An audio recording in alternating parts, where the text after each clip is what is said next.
तो बच्चों अब तक हमने देखा फिज़िक्स क्या होता है, फिज़िकल क्वांटिटीज़ क्या होती हैं, उनके टाइप्स क्या होते हैं। अब बात करते हैं बच्चों यूनिट क्या होते हैं। यूनिट बच्चों वो रेफरेंस स्टैंडर्ड होते हैं जिनको हम लोग यूज़ करते हैं ताकि हम लोग जो फिज़िकल क्वांटिटीज़ हैं उनको मेजर कर सकें, क्वांटिफाई कर सकें।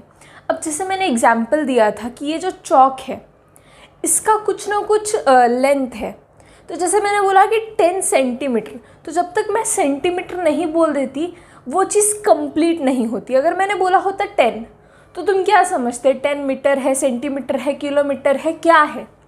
तो बच्चों यूनिट स्पेसिफाई करना बहुत ज़्यादा ज़रूरी है। और बच्चों यूनिट जो होते हैं, यूनिट के ढेर सारे सिस्टम्स थे। अभी की बात नहीं कर रही हूँ मैं पहले की बात कर रही हूँ। पहले हर जगह के सिस्टम अलग अलग होते थे। कई कई जगह पर चलता था MKS यानी मीटर, किलोग्राम और सेकेंड। FPS चलता था, फुट, पाउंड, सेकेंड, या फिर चलता था CGS, सेंटीमीटर, ग्राम, सेकेंड। तो ये जो सिस्टम्स थे ये हर जगह पे अपने अलग अलग थे। इंडिया में अलग चल रहा है, अमेरिका में अलग चल रहा है, किसी और जगह पे अलग चल रहा है, कहीं कुछ और ही चल रहा है, सिस्टम अलग से ही चल रहा है।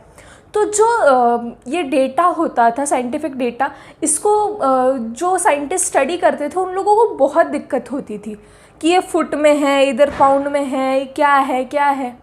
तो क्या किया गया कि सारी चीज़ों को एक किया गया, एक स्टैंडर्ड सेट किया गया कि अब से कल से यही होगा, यही हम लोग फॉलो करेंगे। तो SI सिस्टम के अकॉर्डिंग बच्चों कौन कौन से सिस्टम हम लोगों ने बात की, MKS, FPS और CGS। MKS माने क्या, मीटर, किलोग्राम, सेकेंड। मीटर किसका यूनिट है, लेंथ का।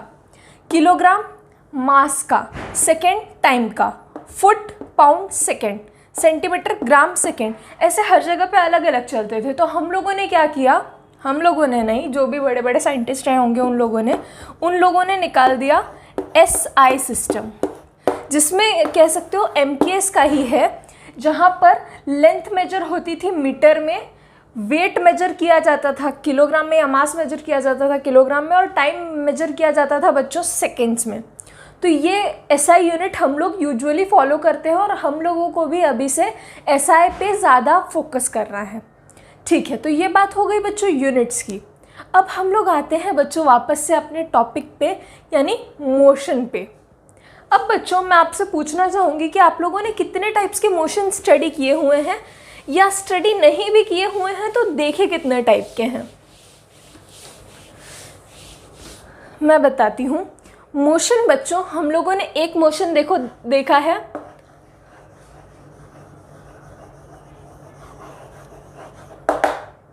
Straight line motion.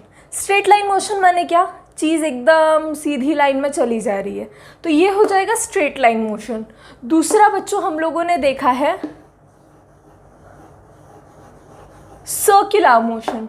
Circular motion यानी क्या, कोई ऑब्जेक्ट एक सर्कुलर पाथ फॉलो कर रहा है। एक सर्कल समझ सकते हो तुम इमेजिनरी, उसके अराउंड कोई एक ऑब्जेक्ट है यहाँ पर जो ऐसे जा रहा है, तो उसे क्या कहोगे, सर्कुलर मोशन कहोगे। रोटेटरी मोशन, रोटेटरी मोशन यानी क्या,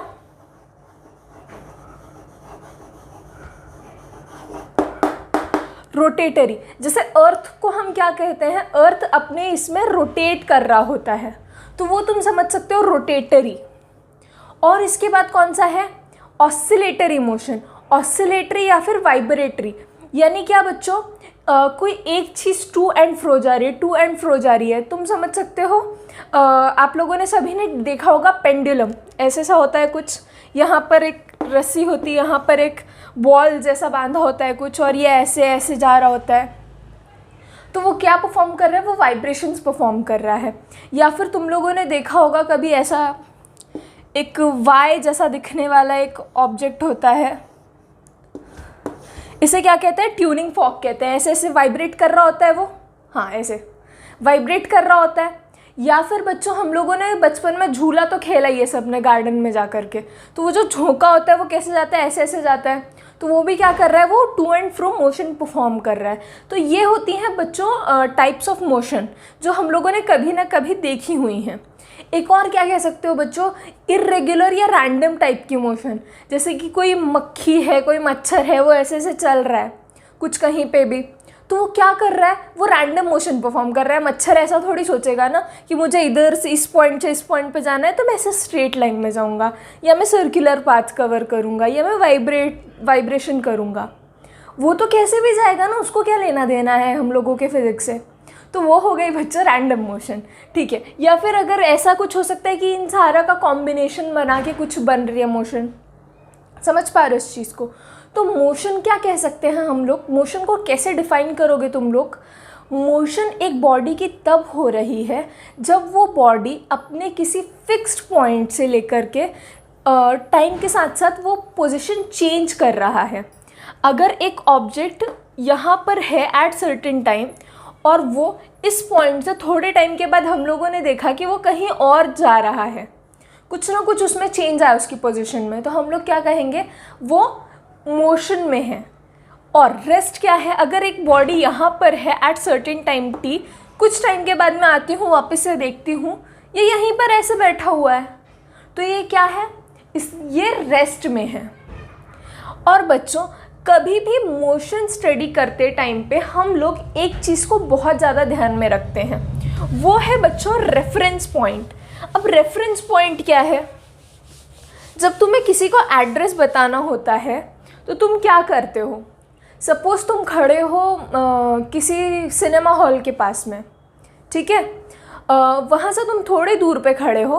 अब तुमसे कोई इंसान आके पूछता है कि भाई साहब ये हॉस्पिटल कहाँ पर है, तो तुम क्या बोलते हो, ये जो सामने सिनेमा हॉल दिख रहा है ना, इससे बस थोड़ा सा आगे चले जाइए, आपको मिल जाएगा जो आप हॉस्पिटल ढूंढ रहे हैं।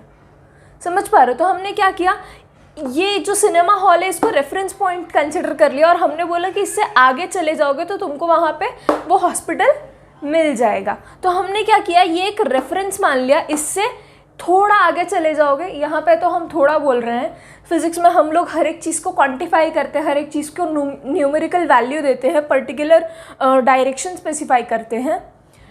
लेकिन इस बात को समझ पा रहे हो तुम, जैसे बुक में आप लोगों की एग्जाम्पल है कि अगर एक कोई स्कूल है तो उसके नॉर्थ में कोई रेलवे स्टेशन है, अगर मैं गलत नहीं हूँ तो यही एग्जाम्पल है, या फिर रेलवे स्टेशन से नॉर्थ में स्कूल था, ऐसा कुछ एग्जाम्पल था। लेकिन मुझे अगर बताना है तो मैंने इसको क्या कर लिया, इसको मैंने रेफरेंस सेट कर लिया और मैंने बताया कि इससे अगर तुम नॉर्थ में चले जाओगे 10 मीटर 20 मीटर तो तुम लोगों को मिल जाएगा रेलवे स्टेशन। तो रेफरेंस हम लोगों को हर बार सेट करना बहुत ज़रूरी है कि अगर रेफरेंस ये है तो मैं इस चीज़ से हर चीज़ को मेजर करना शुरू करूँगी कि यहाँ से अगर ये पॉइंट, एक यहाँ पर ऑब्जेक्ट रखा हुआ है, ये इसका रेफरेंस है। अगर कुछ टाइम के बाद मैंने देखा कि ये चीज़ हिली नहीं है, उतने ही डिस्टेंस पे है, अगर ये सपोज़ मान लो 10 सेंटीमीटर है, अगर ये वहीं पे है थोड़े टाइम के बाद में, तो मैं क्या बोलूँगी, ये रेस्ट पे है। अगर ये कहीं और यहाँ पे शिफ्ट हो गई तो मैंने क्या बोला कि नहीं इसका तो पोजीशन चेंज हो गया है, ये रेस्ट पे नहीं है, इसने कुछ ना कुछ मोशन परफॉर्म किया है। ठीक है बच्चों, तो ये हो गई बात मोशन की। अब बात कर, थैंक्स फॉर वॉचिंग बच्चों, like and share this video and yes don't forget to subscribe ask